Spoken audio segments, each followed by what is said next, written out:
Shikues të nderuar, mirëmbrëma. Kur e mori mandatin e deputetit, premtoi se të vazhdoj rrugtimin e babait të tij. Në dialog të lajmi i ftuar është Riyad Shaqiri, deputeti i Aleancës për Shqiptarët, krahu i Arben Taravarit. Ai është djali i deputetit Hysni Shaqiri, ndoshta rasti vetëm kur e trashëgon pozitën e deputetit në kuvendin e Maqedonisë së Veriut.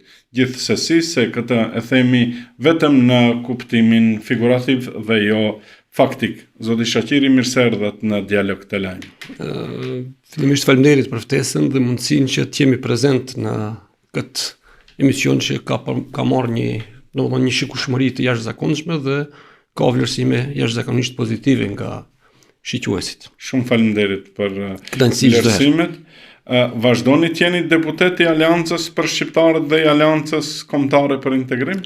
Gjithsesi, unë si deputet jam zgjedhur nga strukturat dhe jam propozuar në fakt nga strukturat e Aleancës për Shqiptarët, domethënë dhe jam zgjedhur nga votuesit shqiptar, që me një forme jam mirënjohës për besimin që ma kanë dhënë. Vazhdoj të jem, domethënë, deputet i Aleancës për Shqiptarët deri në përfundimin e mandatit tim. Kemi pas një marrëveshje për bashk funksionim në zgjedhjet lokale me Bashkimin Demokratik për Integrim, që ka qenë Aleanca Kombëtare për Integrim, dhe konsiderojmë se në shërbim të së përgjithshmës ky koalicionim duhet të vazhdon edhe për zgjedhjet parlamentare, me gjas që deri Maqedonia të fillon bisedimet apo të hap negociatat me Bashkimin Evropian. Në bazë të kësaj që thoni, domethënë kategorikisht e mohoni që ju nuk jeni në asnjë kombinim në mesin e dy deputetëve të Aleancës për Shqiptarët apo AKI-s, me të cilët negociohet apo supozohet se koalicioni vlen negocion për të bërë pjesë e këtij grupi parlamentar, pra për të zgjeruar ky grup parlamentar pas adërimit të deputetes Mimoza Musa dhe më vonë deputetit Ilir Demiri. Unë konsideroj se nëse dikush llogarit bashk bisedim për adërim, një takim i rëndomt kolegial që ndodh çdo ditë në kuadër të Kuvendit të Republikës së Maqedonisë së Veriut dhe mund ta kesh përdorur atë se ndjoja dikush mund të kalon andej apo këndej, është shumë gabim. 3 deputetët e Aleancës për Shqiptarët, Riyad Shaqiri, Halil Snopçe dhe Sadik Sulejmani janë konzistent dhe janë të besueshmit e këtij subjekti politik dhe në asnjë moment dhe në asnjë çast nuk lëvizin nga parimi dhe besimi që ju ka dhënë thoja antari i Aleancës për Shqiptarët apo votuesi shqiptar. Pra nuk ka pasur tentime të vazhdueshme, oferta të ndryshme, mirë po asnjëherë nuk mirën për të shqyrtuar ato ofertë. Pra ju thoni që do të jeni në rrugtim të njëjtë politik me Arben Taravarin. Besoni se largimi i tij nga vleni u bë për çështje parimore apo për mbrojtjen dhe të themi afirmimin e interesit kombëtar të shqiptarëve dhe jo për interesa lukrative ose të interesit personal. Pra, këtu kemi parasysh shtëpinë e bler nga Ismail Jahovski, afera Gjoka Construction e kështu me radhë. Në këtë periudhë kohore, domethënë janë nxjerrë shumë teza, të cilët thjesht janë nxjerrur edhe nga konteksti i asaj që është realiteti. Në këtë fakt edhe qëndrimi jon për daljen nga qeveria, domethënë aso kohë, ishte domethënë qëndrimi i prem sepse funksionimi në kuadër të asaj qeverie ishte veç formal. Nuk kishmi potencën që spaku një punë vetëm ta hecim përpara. Në bisedime sipër edhe me kryetarin, po edhe me shumë kolegë tjerë në kuadër të kryesisë qendrore kanë dhënë vërejtjet e tyre, për të cilët thjesht nuk kanë qenë të kënaqur me punën edhe thuja funksionimin e qeverisë. Këta muhabetet të cilat janë jo Gjoka Construction, shtëpia, andej këndej, tash kanë nxjerrë sende të ndryshme që nuk janë korrekte, janë çështje të cilat thjesht organet e hetuesisë ekzistojnë, pushteti kontrollon policinë financiare, kontrollon prokurorinë, kontrollon gjykatën, është në mundësi për ta hetuar atë rast, biles me një takim prej takimeve që kemi pasur me përfaqësues të VMRO-s, ma kanë përmend këtë punë, ju kanë thonë urdhënoni ju nëse jeni të gatshëm të bani luftën kundër korrupsionit dhe krimit të organizuar, do të na keni pas jush 5 deputetët e Aleancës për shqiptarët që ishim në atë kohë bashk.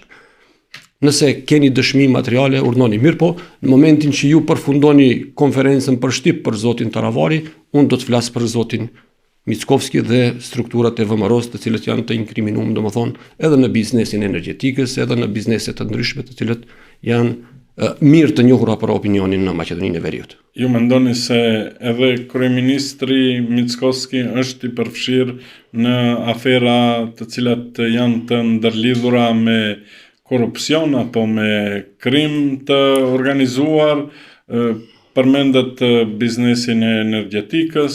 A keni fakte konkrete? Gjithsesi se me vetë faktin që zoti kryeministër gjatë kampanjës zgjedhore në zgjedhjet parlamentare paralajmëroi se jeton vetëm nga rroga e profesorit që merr, masandej rezultoi se ai ka biznes në energjetik. Dhe vetë faktin që një pjesë e madhe e mjeteve buxhetore janë koncentruar në sektorin e energjetikës, ajo lën të kuptohet se këtu ka diçka që duhet të hetohet më thellë. Mirë po ne nuk e kemi mundësi në të mund ta bëjmë sepse nuk kontrollojmë as organet hetuesisë, as policinë financiare, por edhe gjithësinë jo. A jeni për të vazhduar koalicioni me Bashkimin Demokratik për Integrim edhe në zgjedhjet e ardhshme parlamentare, qofshin të parakohshme ose edhe nëse mbahen të rregullta? Unë mendoj se në kuadër të krejt kësaj situate që është krijuar në Republikën e Maqedonisë së Veriut, ku Maqedonia e Veriut ka marrë një kahje krejt tjetër të politikbërjes, ku dominimi i politikave pro-ruse dhe pro-serbe është në një tekst të jashtëzakonshëm, ne si subjekt politik konsiderojmë se bashkëpunimi me Bashkimin Demokratik për Integrim apo jetësimi i Aleancës Kombëtare për Integrim duhet të jetë domethënë edhe një afat kohor të caktuar deri në hapjen e bisedimeve për antarësimin e Maqedonisë në Unionin Evropian. Si e shihni procesin e copëzimit të Aleancës për shqiptarët? Në fillim ishte 1, tani janë bërë si duket 4, deri në këtë moment që po flasim, nuk dihet, mund del edhe e 5. Unë kisha dashur ta përmbyll vetëm me një konstatim timin. Nëse ti fillon të ranosh shtëpinë tënde, edhe fëqinjt vinë të ndihmojnë. Mirë po në fund të ditës, krejt fëqinjt shkojnë në shtëpitë e tyre të jetë në rrugë. Kështu që gjithë ata personat të cilët u munduan të shkatrojnë Aleancën për shqiptarët, tashmë duket se thjesht kanë humbë rrugën në terrenin politik dhe nuk janë askundi. Kështu që ata nuk e kanë pas për parime, e kanë pasën për pozicionet të cilët thjesht duket edhe ishte evidente se si funksionoi ajo punë. Nuk duhet të merrem me ta. Rezultatet e zgjedhjeve lokale kanë treguar për potencën e tyre politike, edhe konsideroj se është irelevante për tu marrë me ta. Pre kur jeni ju në Aleancën për shqiptarët? Kur ka filluar aktiviteti juaj konkret politik si simpatizues? Në Aleancën për shqiptarët jam antarësuar si antar i kryesisë qendrore në vitin 2017. 2017, kur ndodhi rasti me zotin Sela. Pra keni pasur bashkëpunim edhe me sigurisht Sela. Kam pas oferta për takime edhe para se të ndodhe ajo, kupton, para se të ndodhe rasti, sepse konsiderojsha se ideologjia politike imja është më e afërt me këtë strukturë politike dhe në rastin që ndodhi 27 prilli kam konsideruar se unë duhet të përveshem angazhimit tim politik dhe sa do pak të kontribuoj aq sa mundem domethënë në Çfarë mendimi sot keni për zotin Sela? Shef, unë për zotin Sela kemi një mendim që ka qenë kryetari i Aleancës për shqiptarët asaj kohe, kemi pas një bashkëpunim të jashtëzakonshëm. Në momentin që ndodhi ndarja, nuk komunikon me ne, as ne nuk komunikojmë me ta, kështu që kjo Fare, as në kuvent. As unë kam tentuar e kam përshëndet, nuk është përshëndet. Kur takoheni? Unë e kam përshëndet fillimisht, nuk më ka përshëndet, masandej secili rrugën e vet. Koalicioni Vlen po bëhet një parti politike. Pak a shumë ju e thatë, por nëse mund ta shpjegoni. Nuk jeni fare pishman që jeni larguar, apo partia juaj është larguar nga ky koalicion? As pak. Biles mburrem me atë që kemi bën si veprim politik. Kisha dashur, ja hipotetikisht, ju si qytetar, edhe për kundër faktit që ju jeni ata të cilët parashtroni pyetjet, po ja si qytetar, kisha dashur të marr një mendim për ju. Jeni të kënaqur me politikën që ndodh në Maqedoninë e Veriut? Unë, zoti Shaqiri, siç e shihni, bëj analiza të lajmi, jam shumë prezent në debate të ndryshme dhe mundohem që të flas për atë që është realitet politik.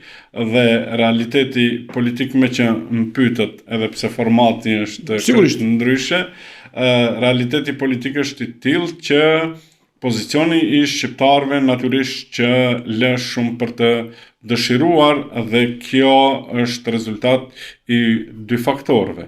Para së gjithash i faktorit politik VMRO DPMN, e cila ka numër të madh të deputetëve dhe fatkeqësisht një vullnet jo shumë të mirë për të realizuar një pjesë të madhe të kërkesave të shqiptarëve, dhe natyrisht pastaj nuk duhet fajin ta hedhin tek të tjerët, por një pjesë e përgjegjësisë u takon edhe shqiptarëve, edhe përfaqësimit politik të koalicionit Vlen, qoftë në kuvend, qoftë në qeveri, dhe unë e them gjithmonë që shqiptarët meritojnë përfaqësim shumë më të mirë. Ju jeni deputet, nuk flas tani në mënyrë personale. Jo, nuk flas në mënyrë personale, flas në përgjithësi. Shqiptarët meritojnë përfaqësim shumë më të mirë, qoftë në kuvend, qeveri apo në pushtetin lokal, por edhe në institucione tjera, por kjo është një temë e gjerë e cila mund të trajtohet. Atëherë, do të thonë ne filluam mandatin në vitin 2024, ashtu, në qershor, në fillim korrikut, ashtu ishte themel formimi i qeverisë së Mickovskit, në bashkëpunim me, do të thonë, në bashkëveprim me Vlenin dhe Znamin. Në fund, në mesin e gushtit, ne filluam, do të thonë, rebalancin e parë të buxhetit të vitit 2024, sepse shteti u ballafaqoke me një situatë të jashtëzakonshme në mungesë të mjeteve financiare. Aso kohë ne u përpoqëm që thjesht në kuadër të Komisionit për Financa dhe Buxhet, ku unë isha antar bashkë me kolegun Sadik Sulejmanin, u përpoqëm që si koalicion Vlen, asaj kohe, spaku disa prej projekteve të cilët i kishim premtuar gjatë kampanjës zgjedhore, t'i fusim në rebalans të buxhetit. Besoni ju se asnjë prej amandamenteve nuk kaloi. Dhe unë kërkoj takim të liderëve, takim të përfaqësuesve politik tonë në qeveri, që ta alarmojnë çështjen se nuk funksionon kurrë. E dini çka më thonë përgjigje? Përgjigja ishte se ne do t'i realizojmë me zëra nën buxhetor, domethënë në kuadër të ministrive. Edhe ajo ngeli e papërfunduar apo e pa realizuar. Erdhëm në fund vitin 2024, fillon projekt buxheti i vitit 2025. E dini ju se asnjë projekt shqiptar nuk ka kaluar? Projekti Blac Shkup nuk ka mjete financiare. As në vitin 2025, as në vitin 2026. Projektin të cilin ne kishim premtuar se do të hapmi rrugën Tetov-Prizren, e dini se nuk ka mjete financiare as për projektin ideor. Ne kemi premtuar bashkë gjithë. Qytetarët nuk meritojnë mirërejtje. Qytetarët meritojnë mjafton të vërtetën. E vërteta thuhet kur ti siguron mjete financiare. Nëse nuk ke potencë politike, nuk ke kapacitet intelektual, profesional edhe politik për të hedhur një punë përpara, është mirë të shlosh krahun, të spostohesh. Edhe ti nuk mund të jesh pjesë e një qeverie ku ti thjesht Ministri i Arsimit kërkon ta implementon, domethënë ligjin për arsim të mesëm edhe fillor me një pregaditje ashtu, ajo si e mendon, nuk mundesh ti të jesh pjesë e një qeverie ku Ministria e Arsimit zhvillon debate për ligjin për arsimin sipëror, ku thjesht shkon, ndigjon gjithë universitetet, hap debat në gjitha universitetet, edhe në fund ajo domethënë vendos se në çfarë kakje duhet të shkojë ligj. E dini si me këtë ligj që është u përgatit tash, ne rrezikojmë të humbim autonominë e universiteteve tona? Më vjen keq se unë jam shkolluar në Universitetin e Tetovës. Kushtet që ka parapo kjo ministresha në atë ligj, e dini se pjesa dërmuese e profesorëve duhet të eliminohen. Në momentin që eliminohen ata profesorë, ligji neni 57, më duket me sa di i ligjit, mos më ka për fjalë, domethënë determinon mundësinë e mbylljes së universiteteve. Cili është domethënë mbylljen e disa programeve studimore, të cilat nuk kanë numër të mjaftueshëm të studentëve. E atëherë ku vim ne? Cili është kontributi jon? Kemi dëshmor të ram për atë universitet. Kemi një sakrificë të jashtëzakonshme. Unë kam qenë student i asaj kohe. Kam qenë gjenerate e ditë asaj kohe studentëve të cilët thjesht kemi kaluar në ato banka të studimeve. E tash dikush t'ja lejmë atë luks. Shif ka shumë sende të cilët thjesht na bojnë muni krenar për veprimet. Shifni ju sjelljen edhe arrogancën e kryeministrit. Ne i parashtrojmë në vazhdimsi i pyetje deputetësh edhe ai thjesht qasjen që ka ndaj nesh e ka me një urrëtie të jashtëzakonshme. Ati si duket i pengon edhe prezenca e shqiptarëve në kuadër të Kuvendit të Republikës së Maqedonisë së Veriut. Po, e përmendët kryeministrin, tham që në prolog të emisionit se jeni djali i Hysni Shaqirit, së pari deputeti Partisë Demokratike Shqiptare, pastaj Bashkimi Demokratik për Integrim, ishte i pari deputet i cili pati parashikuar, duke thënë do vi dita kur në këtë kuvend do të flitet shqip, ndërsa gjatë fillimit të luftës në vitin 2001, kur kolegu ynë Blerim Hyseni nga programi në gjuhën shqipe i televizionit të Maqedonisë, atëherë Maqedonisë, sot Maqedonisë së Veriut, e thiri në telefon a ju përgjigj, nëse më pyesni se ku jam, mund të më gjeni në istikamet e UÇK-s. Jeni krenar me babain tuaj dhe sigurisht që duhet gjithsesi unë deputeti vetëm që ka lënë mandatin dhe ka kaluar në rezistencën për liri. Gjithsesi unë si djali i tij edhe krejt familja, ne jemi 5 fëmijë, unë vllau edhe 3 motrët. Edhe gjithsesi se jemi krenar dhe mburremi me të kaluarën politike të babait ton, është fakt se tash me 1 mars ai mbushi 77 vjet dhe unë i dedikova një postim në rrjetin tim social në Facebook, ku thjesht 77 milion herë i kam falënderuar për veprimet e tij që ka bënë të kaluamën. Asnjëherë nuk ka qenë thuja i përulur diku, çdo herë ka qenë konzistent në qëndrimet e tij politike, çdo herë ka qenë thjesht me kokën lart dhe edhe unë kur kam marrë mandatin ka qenë porosia e tij që asnjëherë mos të përulem para faktorit thuja politik maqedon, me vetëm qëllim që ne duhet të jemi në pozicione të barabarta, të respektojmë komunitetet që jetojmë mirë, po asnjëherë domethënë mos pranojmë të nënshtrohemi.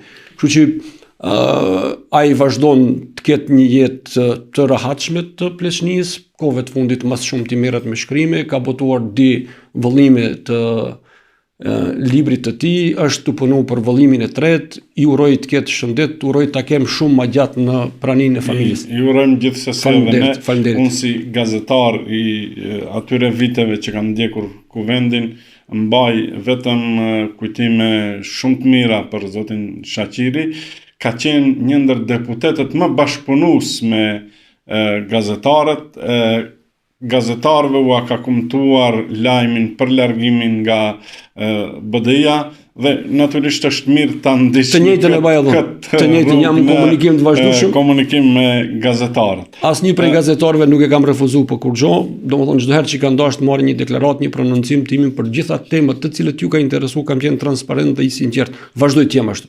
25 vite më vonë, ju si djali ti, pra i zotit Hysni Shaqiri dhe si deputet, vendosët të përdorni në paltën tuaj shenjën me flamurin kombëtar shqiptar, të cilin u kishte dhënë, pra u kishte dhuruar kryeministri shqiptar Edi Rama. Por kryeministri i Maqedonisë së Veriut, Hristian Mickovski, si duket u revoltua dhe ju dhuroi një distinktiv me flamurin shtetëror. Si u ndjet në ato Nëse më momente? lejon. Ja, kjo është fotografia. Nëse më lejon. Sot nuk e keni. Varësisht prej ditën kur ishte presidenti i Shqipërisë kisha distinktivin me Ushtrinë Çlirimtare të Kosovës. Që Po. nuk vuj. Varësisht nga momenti dhe situatët. Kur kam debat me kryeministrin, zakonisht preferoj ta kem t'ja bëj me dije se ne jemi shqiptarë dhe qëndrojmë që jemi shqiptarë. Sido që tjetë. Unë kisha një debat me kryeministrin për temat të cilat ishin aktuale. Unë kryeministrit i kërkova domethënë përgjegjësi për ministrin e punëve të brendshme, për ndodhit në lojën futbollistike mes Bashkimit dhe Vardarit, ku kishte domethënë një eskalim të situatës, kishte një albanofobi të jashtëzakonshme, kishte sharje, kishte thuja tentime për goditje të lojtarëve, shumë çka me radhë. Njëkohësisht i kërkova dhe kryeministrit të jep llogari apo t'i kërkon llogari ministrit të punëve të brendshme për kalimin e 5 tonëve marihuanë nga në kufinin shtetëror. Dhe me një forme kryeministri si duket u ndi pak i ofendum apo i prekun nga ajo se në mënyrë të drejtë për drejtë i parashtrova se përgjegjësien për kontrollin apo auditimin apo mbikëqyrjen e plantacioneve të marihuanës e ka Ministria e Punëve të Brendshme, sepse aty ka video kontroll, aty ka domethënë software për evidencë të hyrjes dhe daljes, ata kanë domethënë të evidentuar edhe normativin se sa normativ të prodhimit duhet ketë ai plantacioni i drogës dhe duke pas parasysh krejt to evidenca se duhet të jenë të regjistruar se kush hin dhe kush del, edhe ti të kalojnë diku 5 tonë në kufinin shtetëror, pe banalizoj pak, nëse 5 tonë marihuanë kalojnë në rrugën kryesore të andej bustit të Skënderbeut, unë dhe ti këtu do të ndima aroman e asaj marihuane. Kalon në kufinin shtetëror edhe kërkush nuk e heton atë punë. Kjo është domethënë muhabet për fëmijë. Por e dyta, çështja e distinktivit të flamurit të Maqedonisë, unë i tregova se nuk kam kompleks me mbajtje të flamurin shtetëror të Maqedonisë, mirë po ai flamur vendohet nën flamurin ton kombëtar. Do të thënë, flamuri kombëtar ka prioritet gjithmonë. I keni lezuar komentet në rrjetet sociale lidhur me këtë ngjarje? Ka pasur të atill që kanë thënë që ja, kryeministri e nëntshmoi e poshtroi deputetin Shaqiri. Natyrisht ka pasur edhe prej atyre që ju kanë mbështetur.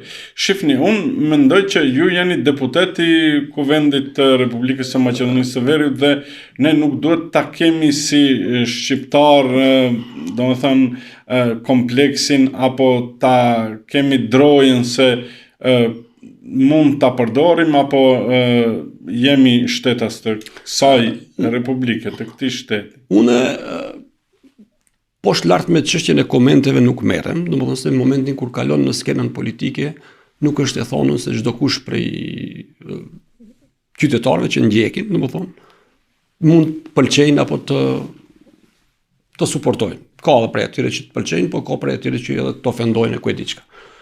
Po të ne ka shumë çka që duhet thuhet.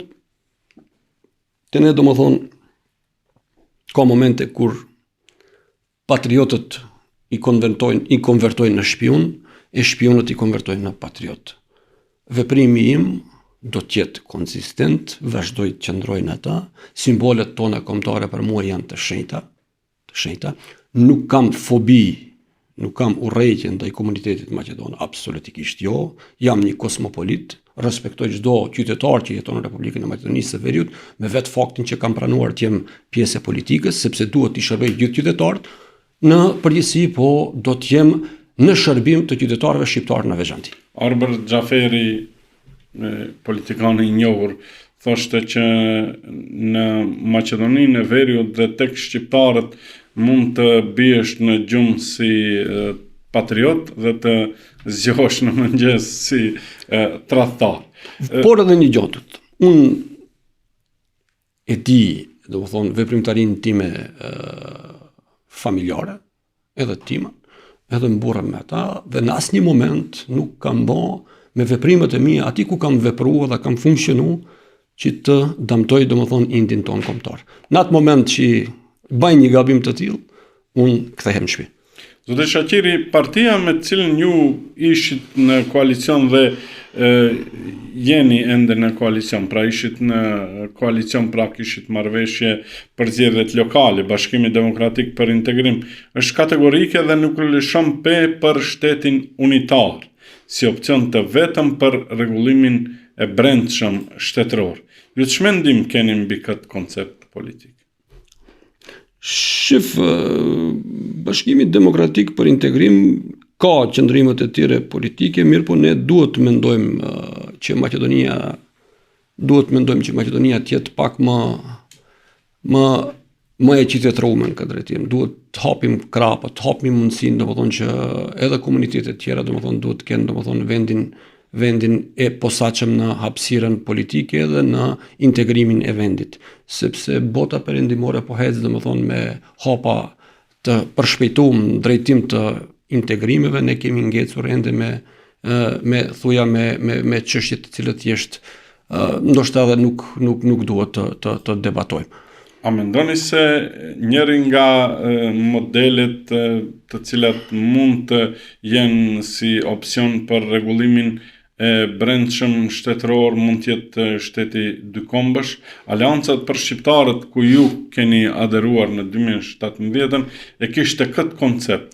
Por ka ndodhur diçka që dua t'ua them juve dhe publikut që Aleanca për shqiptarët sikur u zbraps nga ky koncept.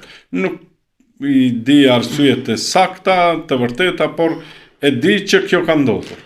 Shife, në kuadër të Maqedonisë së Veriut ne duhet të mendojmë domethënë në drejtim të asaj që domethënë shteti i Maqedonisë duhet të përbohet ose nga mundësia që funksionon në domethënë komunitetet ma prezente në shtet, ose me një forme duhet të mendohet në federalizimin e shtetit në drejtim të hecjes përpara, sepse thuja shumë shtete të Evropës apo të Unionit Evropian funksionojnë si federata dhe me një forme rregullimin shtetëror e kanë të jashtëzakonshëm.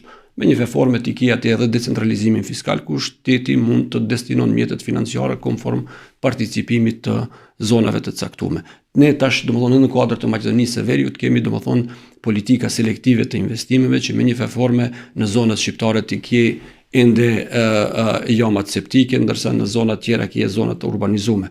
Kje tash para pak kohë ne u kaloi ligji për qytet sigurt, domethënë, ku me një forme ne nuk jemi kundra, domethënë, të vendohet regjim i funksionimit të rrjetit apo të sistemit të komunikacionit me një forme në zonat shqiptare. Mirë po, nuk mundesh ti të sankcionosh apo të penalizojsh një pjesë të qytetarëve, ndërsa pjesë tjera domethënë mos të kenë atë mbikëqyrje. E fundit është fakt si domethënë në shtet ka ndasi të tilla, ka thuja momente ku shteti nuk është i proporcional, nuk është i drejtë ndaj gjithë qytetarëve të shtetit. Shqiptarët janë numër të konsiderueshëm, janë popull të cilët thjesht kontribojnë me taksat e tyre, bizneset shqiptare janë të jashtëzakonshme të cilat thjesht kontribojnë në mënyrë të drejtë për drejtë në buxhetin e shtetit dhe ti nuk mundesh ta lish atë pjesë domethënë pa përfshi. A mendoni se politika shqiptare, partitë politike shqiptare duhet ta artikulojnë këtë projekt politik të cilin ju e thoni për federalizimin e Maqedonisë së Veriut? Natyrisht unë e marr këtë si qëndrim tuaj personal, si deputet, si qytetar i këtij vendi, ky është projeksioni juaj. Por a mendoni se ka hapësirë që të kërkohet federalizimi i vërtetë me këtë strukturë politike të pushtetit momental që përbohen nga VMRO, nuk mund të bisedosh për këtë temë. Ato ende bisedojnë për bisedat pranë kooperativeve që i kanë, domethënë me di shishe të birrës edhe jurish. Kupton? Nuk është i nivelit të cilët thjesht mund ta kuptojnë se në çfarë kokë duhet të shkojë Maqedonia, kupton. Unë e shoh çfarë përbomje të deputetëve ka, domethënë përjashtime të caktuara ke atje, domethënë që janë të ngritur, por një pjesë dërmuesi e tyre nuk mund të bisedosh në ato tema me ta.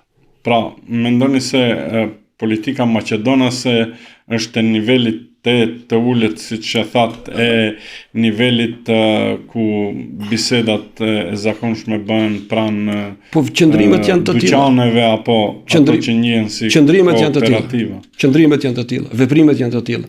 E shihni ti gjuhën e kryeministrit. Kryeministri nuk është të merret me partitë politike. Kryeministri është që të merret me politikat kreative të shtetit. Duhet të krijon strategji të veprimit të shtetit. Duhet të krijon politika zhvillimore të shtetit. Nuk është ai që duhet merret me punën e aktivistëve të partijak që e bën nga foltorja e parlamentit. Ata në rendin e parë, ata në rendin e dytë, ata në rendin e tretë, parti marginale, parti jo të përfshira, nuk di çka. Ajo nuk është gjuhë e komunikimit nga ana e një kryeministri të shtetit. Kryeministri i shtetit duhet të jetë shembull. Unë mbajnë mend se si kanë qenë paraqitjet e kryeministrave, domethënë para prak. Ai më thot mua për sjelljet, për respektin e ndërsjellët. Ne nuk e kemi ndërmend të bëhemi miq me ta. Respekti i ndërsjellët është në pozicione të barabarta. Ti je kryeministër, unë jam deputet. Unë ti parashtroj pyetje, ti je obliguar mu përgjigj. Nëse ke përgjigje me shkrim, me gojë jep, nëse s'ke, ma jep me shkrim, pik. Ktu përfundon ajo. Zoti Shaqiri, sa i pasur jeni sipas një hulumtimi të bërë? Pasuria juaj llogaritet në vlerën prej 831.000 euro apo është shumë e gabuar? Nëse më jep Zoti edhe një jetë, ndoshta i bëj çaq, po asnjëherë s'kam pas aq pasuri. Do të thënë është llogaritje e gabuar e kam gjetur në një portal i cili mundohet të zbuloj pasuritë e funksionarëve. Pasuria ime është transparente. Dhe deputetëve. Pasuria ime është transparente. Është evidente, ne kemi një shtëpi familjare që jetoj me prindët. Kam 3 vetura. Vlera e tyre mund të jetë domethënë në total 20.000 euro. Kemi tokë trashëguar prej gjishit, që ne kalon gjishi trashëgimi. Që është larg 831.000 euro. Edhe një jetë Zoti më thonë që ato mjete unë nuk mund t'i akumuloj. Është e vërtet që si pronë personale keni paraqitur edhe armë? Po. Për çfarë lloj armësh? Bëhet fjalë për armë sportive, është një pushkë gjuetie, është Varnej Karon, është një CZ 3008 kalibër dhe është revole, domethënë që shfrytëzoj ko pas kohë kur dal në gjak, është CZ 9 mm. Pavarësisht se jeni djali i Hysni Shaqirit, armët mbeten vetëm sportive. Po sportive. Kjo për shaka, për fund. Unë ju falenderoj shumë për pjesëmarrjen në dialog të lajmi. Besoj që ishte bashkëbisedim i mirë. U munduam t'i hapim temat, natyrisht ato nuk mbyllen dhe i bëjmë me dije shikuesit që edhe në të ardhmen do të vazhdojmë të bashkëbisedojmë mbi tema dhe çështje të ndryshme me interes publik. Këtu jemi, se herë që ketë nevojë opinioni edhe ju, ne jemi këtu. Shumë faleminderit. Leci.